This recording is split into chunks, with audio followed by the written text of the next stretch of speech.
แอนโทปิกประเด็นสงครามกลางซิลิคอนแวลเลย์เลยแหละซึ่งแอนโทปิกคือใครแอนโทปิกเนี่ยเขาเป็นบริษัท AI สัญชาติสหรัฐอเมริกาเกิดและกำเนิดเติบโตในสหรัฐอเมริกาโดยแท้แต่ตอนนี้โดน blacklist โดยรัฐบาลสหรัฐอเมริกาค่ะเพราะว่าแอนโทปิกเนี่ยต่อต้านไงซึ่งแอนโทปิกเขาไม่ธรรมดานะคะเขาแบบเคยเป็นหัวใจสำคัญของความมั่นคงของสหรัฐอเมริกาค่ะแอนโทปิกเนี่ยเขาเป็นบริษัทที่พัฒนาคลอด AI ขึ้นมารู้จักใช่ไหมแต่คลอดที่พูดถึงเนี่ยคลอดของทหารไม่เหมือนคลอดที่เราใช้หรอกนะคะเพราะว่ารัฐบาลสหรัฐอเมริกาเขาใช้คลอดที่แอนโทปิกเนี่ยออกแบบเป็นพิเศษให้เฉพาะในการทำมิชชั่นจับตัวมาดูโรผู้นำของเวเนซุเอลาในการติดตามล็อกเป้าและสังหารคาเมนีอีผู้นำสูงสุดของอิหร่านในการวางแผนการรบนะคะแล้วล็อกเป้า 1,000 ตำแหน่งเสร็จสับโจมตีได้เลยภายใน24 ชั่วโมงว้าวปะล่ะว้าวนะแต่ที่ว้าวกว่าคือแอนโทปิกค่ะเขาไม่รู้ว่าซอฟต์แวร์ของเขาถูกใช้ในบางมิชชั่นที่เดริโอ CEO บอกว่ามันละเมิดข้อตกลงในการใช้ซอฟต์แวร์นะเดริโอไม่โอเครัฐบาลสหรัฐอเมริกาไม่โอเคยิ่งกว่าอีกค่ะและนี่ก็คือจุดกำเนิดของระเบิดกลางซิลิคอนแวลเลย์ซึ่งเรื่องนี้เดี๋ยวมีแซม อัลต์แมนจาก OpenAI เข้ามาเกี่ยวด้วยสนับสนุนข้อมูล Anthropic จุดระเบิดกลางซิลิคอนแวลเลย์ของช่อง Sai Money Monster กันได้ที่ QR Code นี้ค่ะหรือสนับสนุนช่อง Sai Money Monster กันได้ง่ายมากๆกดไลค์กดแชร์กดคอมเมนต์มาคุยเล่นกันกดเซฟเอาไว้ดูทีหลังก็ได้หรือที่อยากจะให้ทำมากที่สุดเลยนะคะก็คือกด Subscribe เอาไว้ให้หน่อยสิใครกดแล้วไม่ต้องกดซ้ำใครยังไม่กดกดแค่ทีเดียวก็พอแล้วเพื่อสายลงคลิปคราวหน้าเราจะได้เจอกันไงดีไหมขอบคุณค่ะเรามาเริ่มกันที่ฉากสงครามกันก่อนเลยนะคะเพราะว่าตอนนี้เนี่ยกำลังเป็นประเด็นเลยว่าโหสหรัฐอเมริกาโจมตีได้รวดเร็วรุนแรงขนาดนี้เพราะว่ามีการใช้เทคโนโลยี AI warfare เข้ามาใช้แล้วจริงๆอย่างเช่นการโจมตี 1,000 เป้าหมายในอิหร่านภายใน24 ชั่วโมงนี่คือทำได้เพราะว่าใช้ AI เฉพาะทางที่ชื่อว่า Maven Smart System ค่ะสร้างขึ้นมาโดย Palantir และขับเคลื่อนด้วยซอฟต์แวร์ที่เรียกว่า Claude AI สร้างโดย Anthropic นั่นแหละค่ะมันเป็นเวอร์ชันเฉพาะเลย Anthropic ออกแบบให้กับกลาโหมโดยเฉพาะระบบนี้นะคะสามารถรวบรวมข้อมูลจำนวนมหาศาลจากดาวเทียมการเฝ้าระวังข่าวกรองอื่นๆตัวอย่างเช่นรัฐบาลอิสราเอลนะคะสามารถที่จะเก็บรวบรวมข้อมูลจากกล้องจราจรได้เลยนะคะใครจะไปทางไหนมาจากทางไหนอยู่ที่ไหนเวลาไหน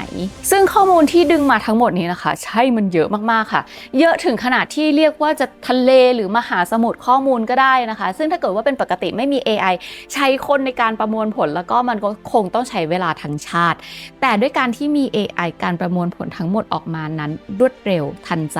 แม่นยำค่ะเรียกว่าสามารถออกพิกัดได้เลยที่แม่นยำและสามารถที่จะเรียงความสำคัญของพิกัดได้ด้วยนะคะแถมออกมาแบบทันทีทันใด real time เลยค่ะซึ่งถ้าไม่มี Claudeของ Anthropic และไม่มี Palantir นะคะบอกเลยว่า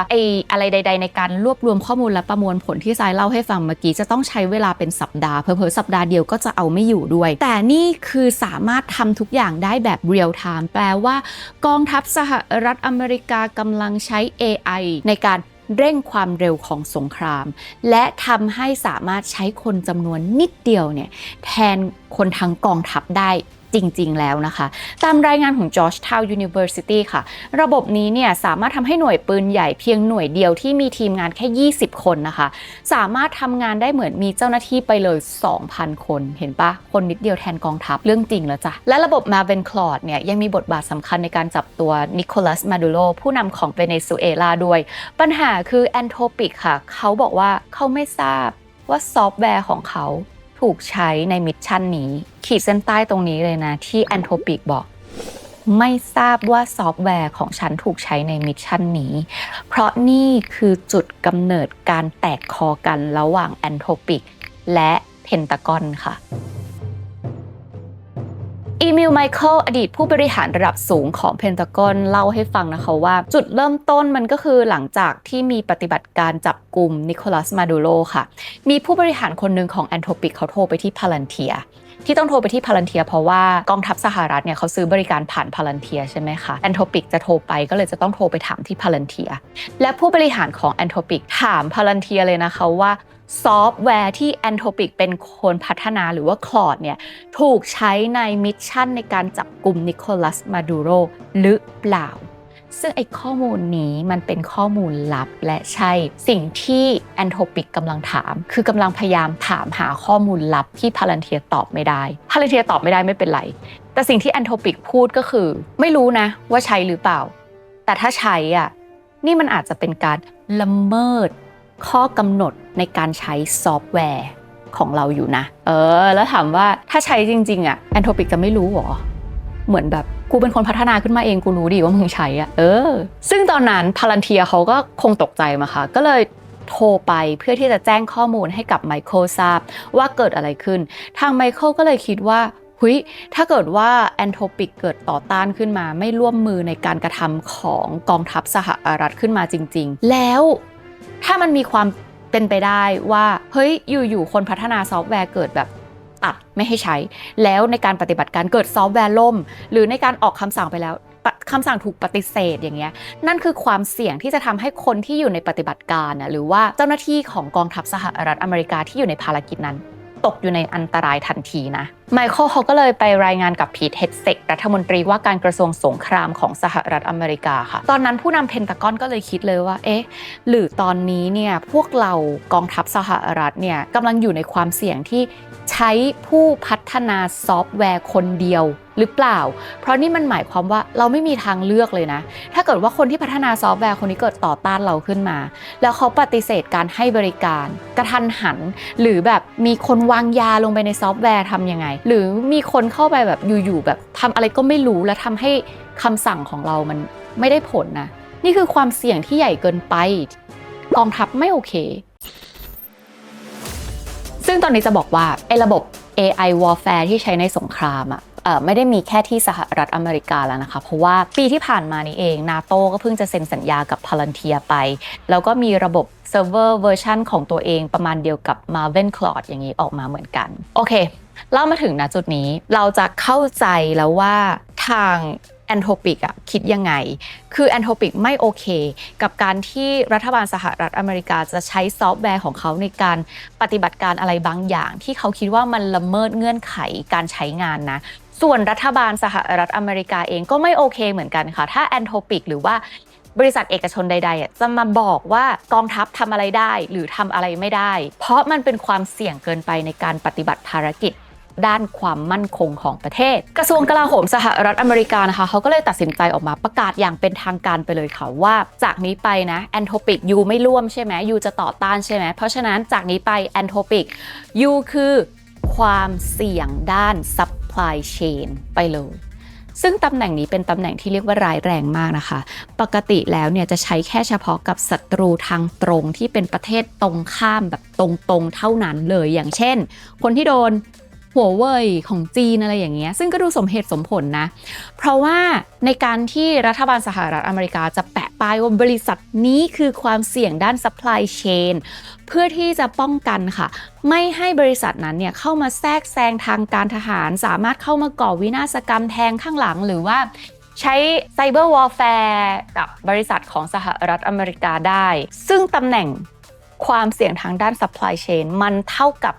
การกีดกันแบบสุดโต่งเลยเพราะว่านี่คือการออกคำสั่ง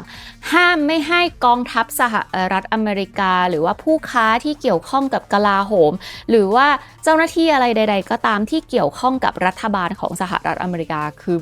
ภาครัฐทั้งหมดเนี่ยนะคะห้ามใช้ซอฟต์แวร์ของ Entropic เลยนี่คือเหมือนคว่ำบาตรแหละมันเป็นการกีดกันที่ใหญ่มากและพูดเลยว่ามันกระทบกับสถานะทางการเงินของ Entropic แรงๆเลยค่ะซึ่ง Entropic ตอนนี้เขาเป็นบริษัท AI ที่มีมูลค่าสูงถึง 380,000 ล้านดอลลาร์สหรัฐและถามว่าก็ทำมาได้ดีเลยนะคะและมีแผนที่จะเข้าสู่ตลาดหลักทรัพย์ด้วยแต่ถ้าอยู่ๆจะโดนรัฐบาลกีดกันหมดแบบเนี้ย มันสะเทือนแน่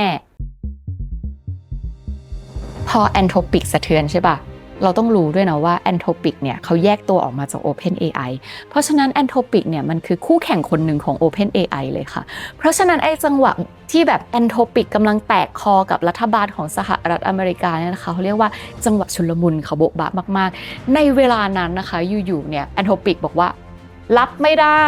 เงื่อนไขของรัฐบาลในการจะใช้ซอฟต์แวร์แบบนี้รัฐบาลบอกรับไม่ได้ที่ Anthropic จะมาต่อต้านแบบนี้แตกคอกันเพ่งมือที่3ก็ยื่นเข้ามานั่นก็คือแซม อัลต์แมนของ OpenAI ค่ะเสนอตัวขึ้นมาเลยเฮ้ยรัฐบาลสหรัฐอเมริกา Anthropic ไม่เอาเหรอ OpenAI ไม่ล่ะซึ่งตรงนี้แหละนะคะที่มันมีศึกกลางซิลิคอนแวลลีย์อยู่แล้วระหว่าง Anthropic กับ Pentagon OpenAI เข้ามาอุ่นให้มันระอุขึ้นไปอีกค่ะเพราะว่าพอ OpenAI เสนอตัวเข้ามารับข้อตกลงจากรัฐบาลแทนนะคะทันใดนั้นค่ะก็มีพนักงานของ Google และ OpenAI ที่ได้รับการยืนยันตัวตนแล้วมากกว่า450คนร่วมกันลงชื่อในจดหมายปิดผนึกเรียกร้องเลยนะคะว่าแซม อัลต์แมนในฐานะที่คุณเป็นผู้นำของ OpenAI คุณต้องยืนหยัดเคียงข้าง Anthropic ดิเพราะอะไรรู้ไหมเพราะทุกคนรู้ค่ะว่าเหตุผลที่ Dario Amodei CEO ของ Anthropic เขาไม่เอาข้อตกลงของรัฐบาลเพราะเขามีจุดยืนว่ารัฐบาลจะต้องปฏิบัติตาม2ข้อนี้ข้อ1คือห้ามใช้ซอฟต์แวร์ของ Anthropic หรือว่า Claude เนี่ยในการเฝ้าระวังพลเมืองสหรัฐอเมริกาแบบ mass surveillance มันคือการแบบติดตามทั้งหมดทุกอย่างทุกการกระทำที่ไหนเมื่อไหร่อย่างไรแบบไม่มีใครชอบให้ใครมาจับตามองเราหรอกและข้อ2คือห้ามใช้ซอฟต์แวร์ของเขาในการใช้กับอาวุธอัตโนมัติเต็มรูปแบบเพื่อตัดสินใจในการสังหารมนุษย์แบบที่ไม่มีมนุษย์ที่มีชีวิตในการควบคุมนะนี่คือ2ข้อที่ Anthropic เขาเรียกร้องค่ะแต่ใดๆคือรัฐบาลสหรัฐอเมริกาก็อย่างที่บอกแหละเฮ้ยฉันก็ไม่พอใจเหมือนกันที่บริษัทเอกชนจะมาบอกว่าฉันทำอะไรได้และทำอะไรไม่ได้และเรียกร้องให้ Anthropic นะคะอนุญาตให้ทางกองทัพเนี่ยใช้คลอดสำหรับวัตถุประสงค์ที่ถูกกฎหมายทั้งหมดถ้าคำว่าถูกกฎหมายทั้งหมดเนี่ยแปลว่าไอ้ข้อ1ที่ Anthropic เรียกร้องเนี่ยไม่ได้แล้วนะเพราะว่าสหรัฐอเมริกามีกฎหมายที่เรียกว่า Patriot Act ค่ะซึ่งกฎหมายเนี่ยแปลว่าการสอดแนมพลเมืองสหรัฐอเมริกาจะสอดท่าไหนก็ได้อะถูกกฎหมายรัฐบาลจะสามารถซื้อข้อมูลจำนวนมากเกี่ยวกับตำแหน่งที่อยู่ข้อมูลส่วนตัวความเกี่ยวข้องทางการเมืองของพลเมืองสหรัฐอเมริกาได้เลยแล้วก็เอาไปวิเคราะห์ด้วย AI ซึ่งความน่ากลัวมันก็คือปกติเวลาเราทำอะไรบนอินเทอร์เน็ตบางทีมันจะรู้แค่ว่ามีคนที่ทำอะไรอยู่บนอินเทอร์เน็ตจากตรงนี้ไปตรงนี้ transaction นี้ทำอะไรแบบนี้ใช่ปะแต่มันจะยังไม่ได้สามารถระบุตัวตนได้ขนาดนั้นหรอกว่ามันคือนางสาวนี่นะที่เป็นคนอย่างนี้แต่สิ่งนี้ค่ะมันจะเกิดขึ้นค่ะถ้าไอ้ระบบประมวลผล AI ทั้งหมดและการสอบแนมแบบ Mass Surveillance เกิดขึ้น plug in เข้ากับเทคโนโลยีที่ชื่อว่า Digital ID ใครยังไม่รู้จัก Digital ID อยากให้ดูคลิปนี้ Digital ID ปฐมบทพันธนาการแบบดิจิทัลมันก็จะทำให้ทีเนี้ยรู้เลยเธอทำอันนี้บนอันนี้และเขาก็จะสอดแนมไม่ว่าเราจะทำอะไรจะมีคนคอยแบบดูเราตลอดเวลาแบบที่ไม่ใช่บ้าน AFแต่มีคนเห็นเราตลอดเวลาซึ่ง Dario บอกว่านี่คือสิ่งที่เลวร้ายนะเพราะมันคือการควบคุมแบบสมบูรณ์แบบไปดูได้ใน Control Grid ซึ่งวันที่ 24 กุมภาพันธ์ที่ผ่านมารัฐบาลสหรัฐอเมริกายื่นคำขาดให้ Anthropic นะให้รับข้อตกลงภายใน 17:01 นาทีถ้าไม่อย่างนั้นแล้วก็จะต้องรับผลที่รุนแรงและDario Amodei แน่นอนว่าปฏิเสธและในวันที่ 26 กุมภาพันธ์ค่ะ Dario ออกมาให้ถ้อยแถลงเลยว่าเราไม่สามารถยอมรับข้อเรียกร้องนี้ได้อย่างสุจริตใจซึ่งเขาบอกว่ามันก็เป็นเพราะว่าไอ้สัญญาที่รัฐบาลให้มาเนี่ยนะมีบางจุดในสัญญาที่ดูผิวเผินแล้วเหมือนกับว่ารัฐบาลจะโอเคกับข้อตกลงที่ Anthropic เสนอแต่ถ้าอ่านให้ละเอียดมันคือการโอเคที่ไม่โอเคไงเพราะมันจะมีคำที่เต็มไปด้วยว่าถ้าเพนตากอนเห็นว่าเหมาะสม